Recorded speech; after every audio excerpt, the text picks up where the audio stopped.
So we're still in the middle of eclipse season. More and more messages have been delivered.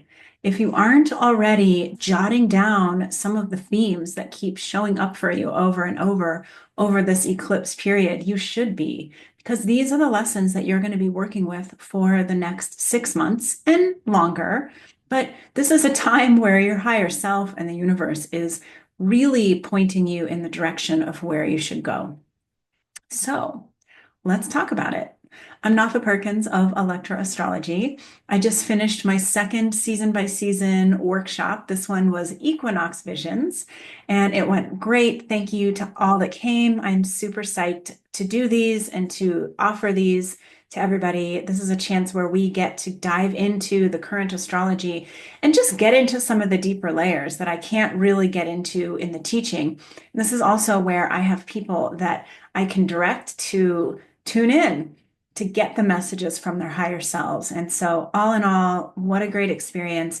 I will be holding my third workshop right around the summer solstice. That will be when the sun moves into the sign of Cancer. So, please join me. Of course, I'll be letting you know when that is. And the best way to stay on top of everything that I'm offering outside of these teachings is by getting on my newsletter. I'm going to stick a link for how to do that below. Just so you know, I do occasionally send out specials for different kinds of readings, depending on what's going on. And then, of course, announcements for different classes and things that I'm holding. Speaking of, I have just dropped my latest class. It's called Wired for Emotions, the Astrology of Your Stress Response, because we're kind of stressed out right now. And some of that has to do with what's happening in the sky. A lot of that has to do with what's happening in our lives. And I talk to a lot of you all week, every week, and everybody is going through something. What we are going through is unique to each of us, but we're all going through something. And when we can understand our stress responses as they are connected to our charts, it's like we have all of these guides. We have all of this really beautiful support that comes in and says, hey, you don't have to figure this out alone. Here's what you're looking at. Here's what you're dealing with. Here's some direction that you could take. And here's the remedy ultimately. And then we get to take what we learn and we get to help other people understand it. So it really is a win-win. I'll put the link for that below too. You can also find that at electraastrology.com, and I'll be talking more about it because our live class isn't for 3 weeks. So there's plenty of time to research and sign up, but it's going to be a really good one. So take a minute and just tune in to how you feel right now as you're listening to this. Whether you are listening on Star Narratives or you are watching on YouTube, this is the path ahead. This is where I go through the astrology of the week, explain to you what's happening, and we're using the planets as our guides. I'm translating what the planets are doing up above because it will feel like that same kind of alchemy is happening in your own life. And this way we get a handle on it. We get a little heads up. We get a little teaser of what's happening. And we all like to be prepared, all of us with our earth signs in our chart. We all have earth somewhere. Our earth signs like to have at least a general outline of what's going to happen. So let's dive in. Let's look at the charts. Let's get started. Well, we begin our day on March 24th, which is Monday. The sun changed into Aries, but before it did that, it had to meet with the North Node and Neptune. That was last week. And it also had to meet with Venus in retrograde. So the sun being one of our most personal guides that is asking us to go deeper, to understand who you are, what you need, what you're doing, whether you are seeing yourself clearly. The sun has been working on that, and we begin on Monday as the sun meets Mercury in retrograde. So we spend a lot of time wanting to be perceived by people. Do you think I'm smart?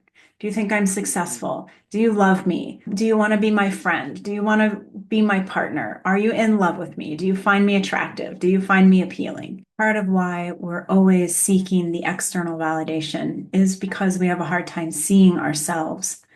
We have a hard time seeing whether we're attractive and intelligent and worthy. And, one way of getting a handle on how you feel about yourself, or I should say how your inner critic feels about you, is that voice that comes out when you're standing in front of the mirror. And oftentimes we have pretty mean voices have a lot to say about our shortcomings. Well, with the sun, we are always seeking to cast off the judgments and the criticisms that we've received along the way, mostly from ourselves, but definitely like we learn to criticize ourselves because we were criticized. So we're looking at how true are those criticisms, those things, those shortcomings that we have? How true are they? Usually they're not true.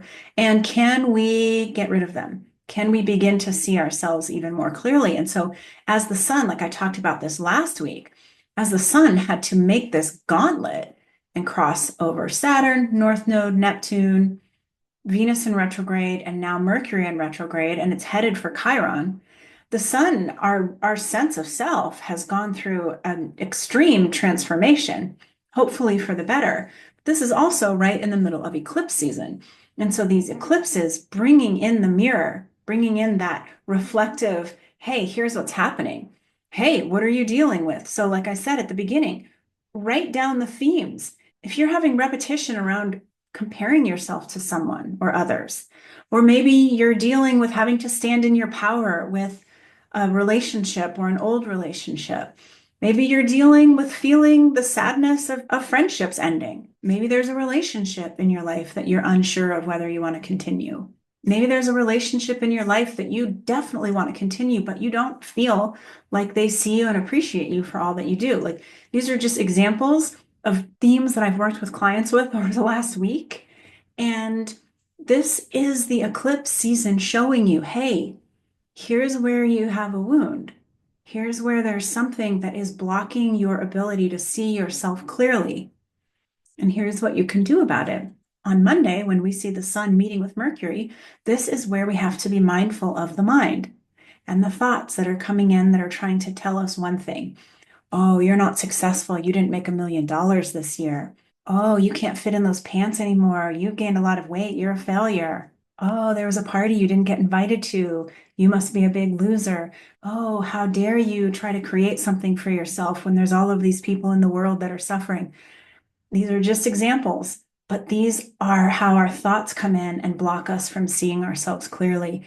When the sun met with Venus a few days ago, it was about our values around being attractive, being appealing, are we worthy of pleasure, etc. So be watching with yourself. How clearly do you see yourself? How loving and kind and attuned are you to yourself? With the sun, we're always looking at father stuff. Remember, with sun stuff, we are talking also about father stuff. And we learn so much about who we are when we're younger by how our dad is reflective to us. Some of us got really lucky with really a kind, loving, sweet father that thought we were amazing. And if so, we can probably see ourselves a little bit more clearly. Some of us did not have a good fathering, and it has caused a lot of distortion with how we're able to see ourselves. But especially in eclipse season, we're getting rid of that distortion in as much as we are capable of right now. So write it down, see what's coming up for you.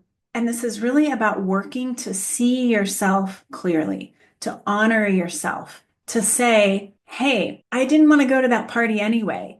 Or, hey, I don't care so much about whether I can fit in those pants anymore.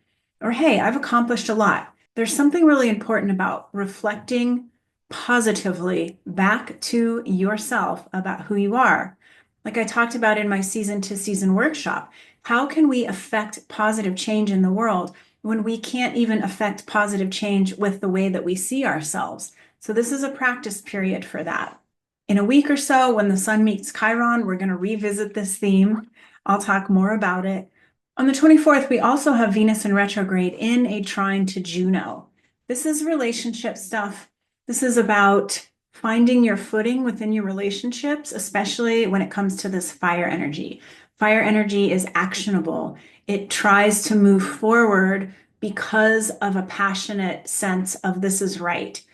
Now, Venus is in retrograde, so a lot of the moving forward is harder because Venus in retrograde is meant to have us look back at where we have come from. So looking at your relationships, at what you used to value in your relationships versus what you value now, and then questioning, is this still a match? Do I still wish to stay in this relationship? Because Juno brings up the questions of whether we stay. Venus brings up questions of whether there's a balance. So relationship questions still in the field. Know that Venus in retrograde, especially in eclipse season, is bringing you what can feel like really hard relational issues. And this can also relate to your money too. Financial and relational issues that can feel very hard, very confrontational, and very scary. But ultimately, this is about getting the answers that we need. And at the very least, it's about addressing our fears and meeting our fears with a sense of courage and bravery. If you're stressed out about money, it doesn't mean that you're never going to have money again. It means that there's some element of you that feels like you are disempowered by money. And this is a time to practice taking your power back. If you are up against hard questions within relationships, is this relationship for me? Should I stay in it? Just know this doesn't mean that your relationship will necessarily end. It just means that there are some things that you want to get deeper into about this relationship so that you can explore it and possibly heal it or possibly end it. Eclipses are really good at helping us see clearly the doors that need to be opened and the doors that need to close. On March 27th, we have Venus making a conjunction with Neptune and also moving into the sign of Pisces. These are both at 29 degrees. Venus has met with Neptune already. This is the second of 3 passes. Neptune is a really strong guide. Neptune is the energy that says, this isn't about anything that you do. This isn't about anything that you know. This is about you tuning into the guidance, you allowing the world, allowing the experiences, allowing the energies of the system, allowing your intuition, allowing your gut to inform you. So we take out the mind and we move into the sense. I've used this example before. This is where you step outside first thing in the morning and you feel what the air feels like so that you know how to dress. You're not trying to control the weather. You're not trying to pretend that the weather is something that it isn't. You step outside, you say, it's cold and windy. Okay, it's cold and windy. What am I going to do? Well, I guess I can dress warmly. Okay, great. So whether you're looking at money issues or relationship issues, this is about just sensing in, allowing whatever is here to be here, and asking for the guidance. What am I supposed to do with this? This isn't necessarily where we're moving into action. This is just getting the lay of the land. Now, we are going to watch the moon have to make the exact same gauntlet as the sun did over the last week and a half or so. We see the moon here enter into Pisces. It will have to cross over Saturn, over the North Node, over Venus, over Neptune, and over Mercury before it meets with the sun, which is going to be our second eclipse of eclipse season. So if the sun is about our Father and the seeing of ourselves clearly, the advocating for ourselves, the tuning into who we are, the moon is about our mother. It's about our emotional response. It's about whether we feel emotionally held, emotionally safe and secure. Our emotions can tell us a lot about what's going on in the world, not always accurate because our emotions are so totally tied to our cycles. Whether we are females and we're cycling through our menstrual cycles, or we're cycling through the moon, or we're cycling through the seasons. It's hard to say my emotions are going to inform me and they're always going to be accurate because we can't totally depend on emotions, but we can use them to guide us and to inform us. And essentially, what we're really doing is we're really trying to understand, do I feel emotionally safe and secure? Do I feel that I have a center point? So even when I'm on the roller coaster, even when I'm riding the waves of the cycles, I can still come back to some center point and ground myself. So I encourage you this week, as long as you're writing little tidbits down in your journal, to watch the ebb and the flow of your own emotional responses. We're all going to have bad days. We're all going to have things that rattle us and throw us off. Going to have conversations with people that irritate us, that, don't land well. But the big question and the big thing that we're working toward is just, can I recalibrate? when I've been thrown off?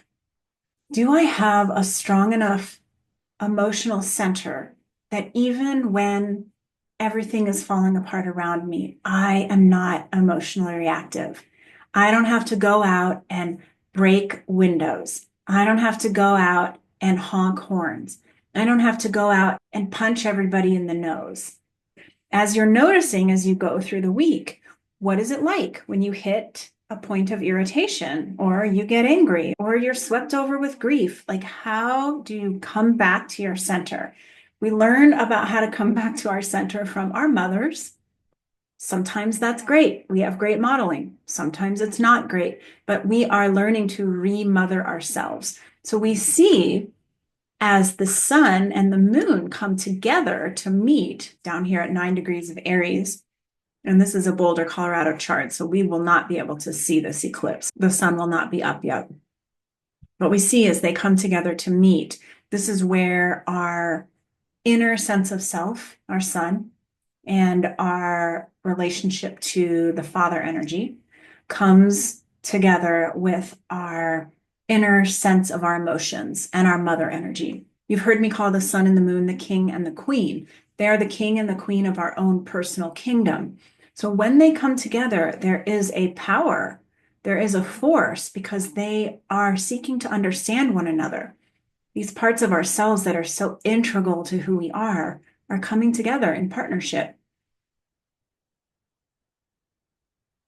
Now, this is also an eclipse, so it's extra important. And this is a North Node eclipse. They are the closest to the North Node. This is a time of destiny and of evolution and of soul growth.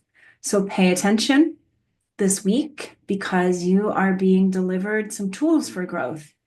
You are being walked through a powerful portal of self-understanding and self-knowing. They're in the sign of Aries, which is about how we perceive ourselves. It is about our passion and our purpose and our courage and our bravery and what it takes to truly see ourselves clearly. I talked about this in my season by season workshop. Chiron is in the sign of Aries right now. And so we're also being confronted with the wounds around our identity, with how painful it can be to be us, and how painful it was when we had experiences when we were in childhood and in adolescence where we were made to feel dumb or unattractive, not included, like we could not have boundaries. And so this is a potent time of healing, as well as just getting acquainted with ourselves, really being our own best friend, seeking to really see ourselves with clarity. Part of why there is so much hate, division, divisiveness, power struggles, and frankly, some dark stuff in the world is because we all have, well, I won't say that this is true of everybody, but I will say generally that it is very easy for us to all harbor self-hatred. The more that we see ourselves and befriend ourselves and fall in love with ourselves, it just clears that self-hatred away.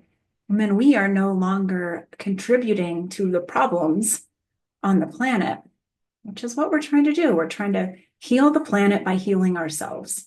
And then finally, and this is a pretty big deal, on March 30th, Sunday, Neptune is going to enter Aries.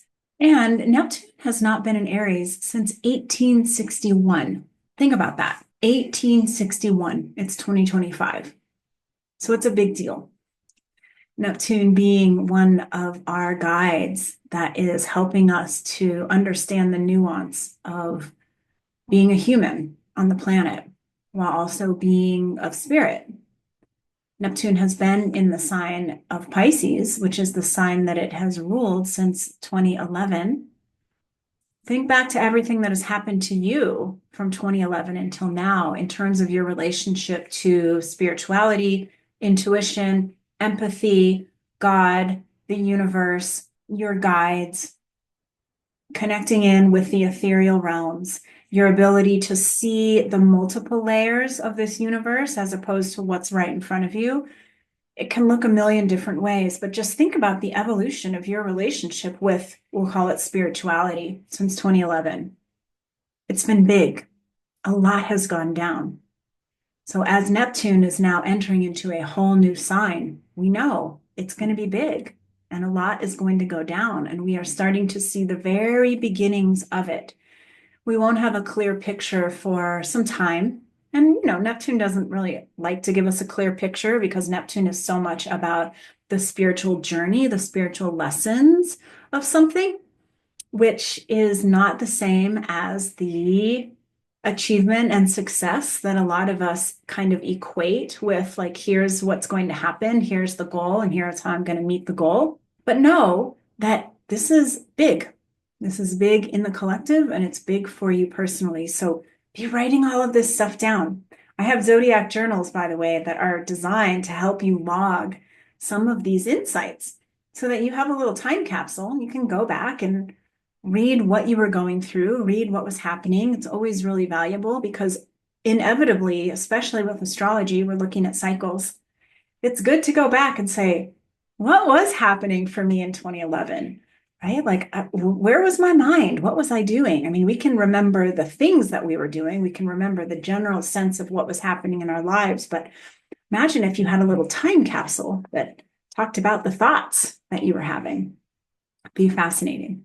All right. I hope this was helpful. Check in with the next Astrology for Awakening teaching. It's going to be on Chiron. We're going through Chiron right now. Those are great episodes, and I'll see you all soon.